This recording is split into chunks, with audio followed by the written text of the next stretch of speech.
Serial Anupama में कोनो दिन शांति से नहीं बीतेला। अनुपमा के घर में रोजाना कोनो न कोनो बात के लेके हंगामा जरूर होला। बीते 2 साल में अनुपमा और अनुज 2 बार अलग हो चुकल बाना। ए बार त कुछ ऐसा हो गल कि अनुज और अनुपमा तलाक ले ली है ना। हालांकि अनुज और अनुपमा ये बात समझ चुकल बाना कि वो एक दूसरे के बिना नहीं जी सके ना। सच जानने के बाद भी अनुज और अनुपमा एक दूसरे से दिल का बात करे खातिर तैयार नहीं खा। हालांकि जल्द ही अनुपमा और अनुज शादी के बंधन में बंधे वाला बाना। खुद आद्या अनुज और अनुपमा के ऐसा करे खातिर कहतली, जेकरी वजह से अनुपमा की कहानी में कई गो बदलाव आई। वेडिंग प्लानर बनी है आद्या। एंटरटेनमेंट न्यूज के गलियारे की मानल जाता आद्या की वजह से सीरियल अनुपमा में जल्दी शहनाई बजे वाला बाटे।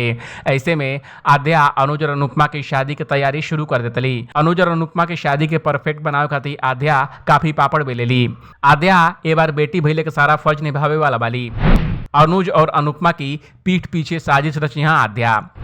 आद्या अनुपमा के मुंह पर मीठा बनतली। हालांकि आद्या ए बार भी अनुज और अनुपमा के साथ देकर खुश नहीं थी। शादी के बाद भी आद्या अनुज और अनुपमा के बीच खाई बने वाला बाली। अनुपमा आद्या का चालाकी नहीं थी पकड़ पावत। शादी के बाद अभीरा की शादी में जइहा अनुपमा।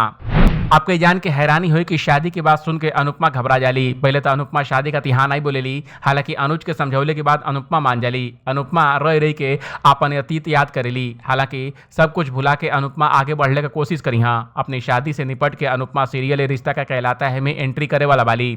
अभीरा और अरमान की शादी में अनुपमा धमाल मचैया। इस दौरान अनुपमा खुद के अभीरा का मायके वाली बताइया। ये अपडेट पर आपको कहा कमेंट कर हमको जरूर बताई। बाकी अपडेट के लिए देखत रही ABP भोजपुरिया।